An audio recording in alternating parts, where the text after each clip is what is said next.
নমস্কার, আমরা এই মুহূর্তে রয়েছি নলচর রেশম শিল্প কেন্দ্রে। এটা নলচর বিধানসভা কেন্দ্রেই অবস্থিত। আজ আমরা যে রেশম শিল্প সম্পর্কে বিস্তারিত এখানটায় জেনে নেওয়ার চেষ্টা করব, কিভাবে এই রেশম শিল্প থেকে গুটি সুতুর তৈরি হয়। এই পুরো প্রসেসিংটা সম্পর্কে আজকে যিনি আধিকারিক রয়েছেন আমরা ওনার কাছ থেকে জেনে নেওয়ার চেষ্টা করব। আপনাকে প্রথমে নমস্কার জানাচ্ছি। নমস্কার, আমি Rajesh Majumdar, cluster incharge, Nalchar sericulture cluster. আমরা এখন যে বাগানটায় রয়েছি, এই যে গাছগুলি দেখছি, এগুলা মূলত কি গাছ?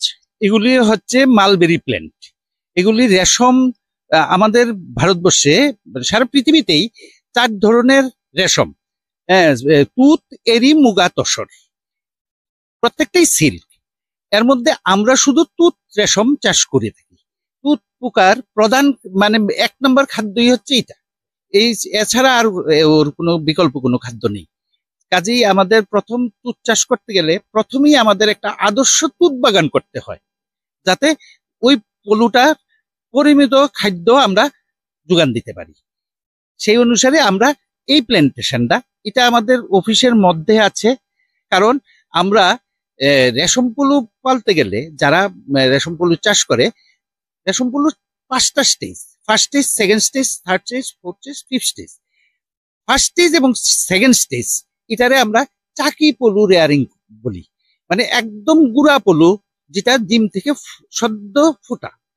এই পলুটা পালতে গেলে খুব কষ্ট। তাই আমরা এই চাকি পলুটারে আমরা একটা আদর্শ তুঁত বাগানের আদর্শ পাতা দিয়া আমরা প্রতিপালন করি। করার পরে তারপরে এটা অন্যান্য বেনিফিশিয়ারির বাড়িতে আমরা সাপ্লাই করে দিই। তখন তারা বাকি 3টা স্টেজ তারা করে। তারপরে রেশম গুটি হইব। এই গুটিটা আবার সরকার নির্ধারিত রেটে আমাদের এখানে জমা দিয়ে দিব।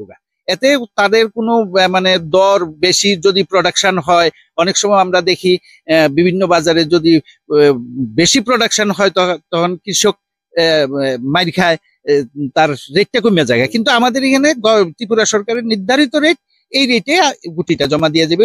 তার 5 কেজি হোক আর 25 কেজি হোক, এই টাকাটা সে পাইয়ে যাবে।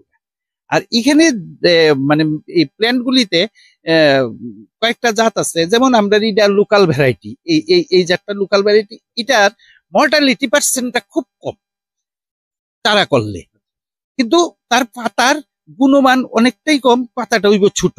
আর আমাদের ওইখানে একটা আছে S1 ভ্যারাইটি। এটার পাতার লিপ প্রোডাক্টিভিটি প্রচুর।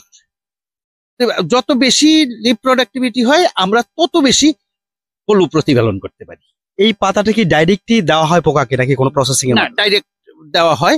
যেমন যখন সে একদম ডিম থেকে ফুটবো, তখনই আমরা একটা গাছ দেখাই। যেমন এই গাছটা, ধরুন এই গাছটা আমরা এইভাবে প্রথম লিপটা সিলেকশন করব। এইভাবে নিয়ে যে একদম যে গ্লোসি লিপটা, এইটার থেকে খাওয়া শুরু হইব তার। হ্যাঁ, এটা 3 দিন খাওয়ার পর সে একদিন মল্টে থাকবো। মল্ট বলতে সে আমরা গ্রামের ভাষায় বলি পোকা ঘুমাইছে। কিন্তু এটা তার মল্টে যাইব, সে 10,000 গুণ বৃদ্ধি। সে যে ফুটবো, তার এই ফুটার পলুটার থেকে একদম ফাইনাল স্টেজে যাওয়া পর্যন্ত 10,000 গুণ বৃদ্ধি। তো এই বৃদ্ধিটা তার শরীর ধরে রাখতে পারে না। তার লিগে সে 4 বার মল্টে যাইব এবং সাপের খুলসের মতো সে চামড়া পাল্টাইব। এখান থেকে খাওয়া শুরু হইব। খাইতে খাইতে সে যত বড় হইব, আমরা তত নিচের দিকে নামু। লাস্ট স্টেজে একদম পলু পাকার আগে একদম যত শক্ত পাতা আছে, সমস্ত শক্ত পাতা খাইতে দেবো, এবং তখনই গুটিটা একদম সলিড গুটি হয়ে যাবে। কচি কচি পাতা ধরেছে গাছে, ডালে ডালে পরিপূর্ণ গোটা একটা তুঁত বাগান। পাহাড়ি রাজ্য ত্রিপুরা, উঁচু উঁচু টিলায় গড়ে ওঠা এই তুঁত বাগানটিকে কেন্দ্র করেই গড়ে উঠেছে বহু মানুষের জীবন জীবিকা। রেশম পোকা থেকে সুতা তৈরি হয়, তা আমরা জানলেও তার দীর্ঘ লম্বা প্রক্রিয়া অনেকেরই অজানা। তার এই পর্বে থাকবে রাজ্যে রেশম শিল্প ও তার অদূর ভবিষ্যৎ। রেশম গুটি তৈরি করার জন্য সরকার থেকে রেশম লার্ভা ক্রয় করে প্রতি পাতা 5 টাকা দরে। এগুলো থেকেই বিভিন্ন ধাপে ধাপে তৈরি হয় রেশম গুটি। প্রান্তিক চাষির বাড়ি থেকে আমরা জানবো তাদের এই চাষাবাদ প্রক্রিয়া সহে লাভ কিংবা ক্ষতির সম্ভাবনাগুলি। পাতাগুলো কোথা থেকে আনেন? পাতা আমাদের বাগান থেকে আনি। এগুলোর খাবার মূলত এই পাতা? এই পাতা কোনো কিছু খায় না। আচ্ছা, কেমন এইগুলো কেজি দরে বিক্রি করেন না কিভাবে বিক্রি করেন? কেজি দর। আচ্ছা, এখন বর্তমান রেট কত আছে? বর্তমান রেট তখন তো আমরা যে রেট শুনেছি মানে রেট এখন বর্তমান আমরা পাই কিনা জানি না। আমরা তো 350 টাকা কেজি শুনেছিল নতুন স্কিম। এখন নতুন স্কিমে কত হয় গুটি দিলেই আমরা রেজাল্ট করতে পারবো আর কি। ধরুন এই যে লম্বা একটা প্রসেসিং এর পরে এই ফসলটা আপনারা উৎপাদন করেন, তো 350 টাকা কোথাও কি কম হয়ে যাচ্ছে? সরকারের কাছে কি বলবেন? অনেক কম হচ্ছে। আমরা 1 মাস পরিশ্রমের ফলে অনেক সময় মারা যায়, হয়তো আমরা টোটালে আমরা হয় না। তাহলে তো আমরা তো এই টাকাও গেল, আমরা পরিশ্রমও গেল। আর যদিও হয় 350 টাকা 300 টাকা এইটা একটা কেজি হলো। আচ্ছা, 1 কিলো চালের দামে তো 60 টাকা 65 টাকা। আমরা 1 মাস পরিশ্রমের ফলে আমরা পাই কত 280 টাকা 82 টাকা। সি হইলে তো আমরা পাই কত 92 টাকা। আচ্ছা, তো এই আমরা কি পরিশ্রম করে আমরা পোষে। আপনার কি মনে হয় এই যে আর্থিক একটা দিক, এর জন্যই কি পাড়া মানে যারা আছেন তারা পিছিয়ে পড়ছেন এই চাষ থেকে? এই কারণে অনেকেই পিছিয়ে গেছে। ন্যূনতম যদি এই গুটির দাম আমরা 400 থেকে 500 টাকা পাইতাম তো মোটামুটি আমরা পোষাইতো। আচ্ছা, এটা আমি 10 লাইন ফোকা দিছি, আমার 10 লাইন ফোকা কত হইব বেশি হলে 5 কেজি 6 কেজি গুটি হইব। 300 টাকা দর হইলে কত পাবো 1,500 টাকা।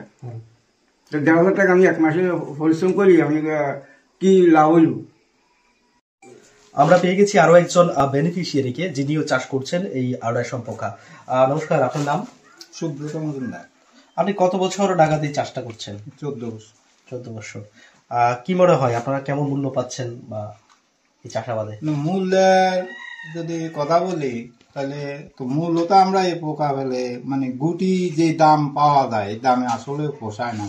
তারপরেও যদি কিছু সরকারি সাহায্য সহায়তা পাওয়া যায় তাহলে একটু বেশি ভালো করার যায় আর কি।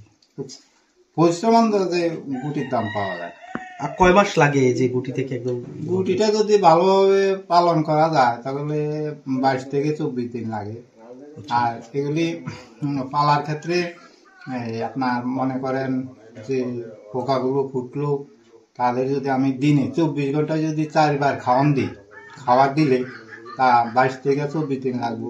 যদি 6 বার দেওয়া হয় তাহলে অনেক সময় দেখা গেল যে 19 দিন 20 দিনও গুটি দেওয়া শুরু করে। আচ্ছা, বর্তমানে মূল্য কেমন পাচ্ছেন? বর্তমানে মূল্য মানে এগুলি গ্রেড আছে A B C।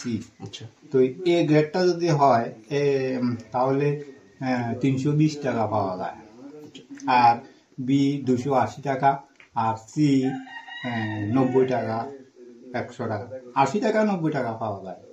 সরকারের কাছে কি চাহিদা থাকবে এই বিষয়ে?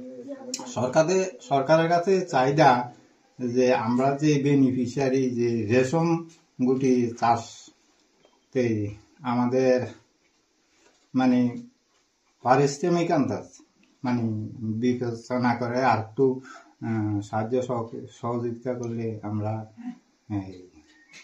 আরো ভালো করার চেষ্টা করতাম আর কি।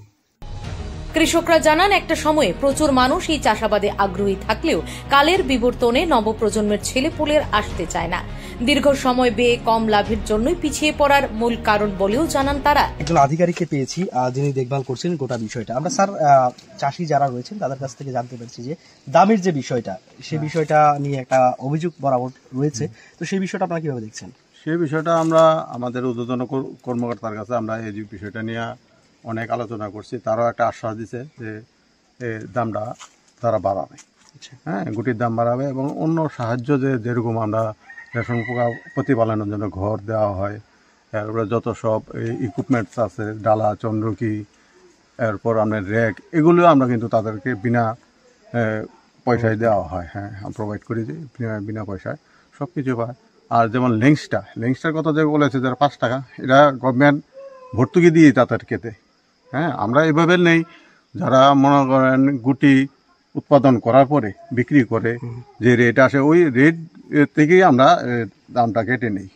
তবে সত্যি কথা, জিনিসপত্রের দাম তো অনেকই বেড়েছে।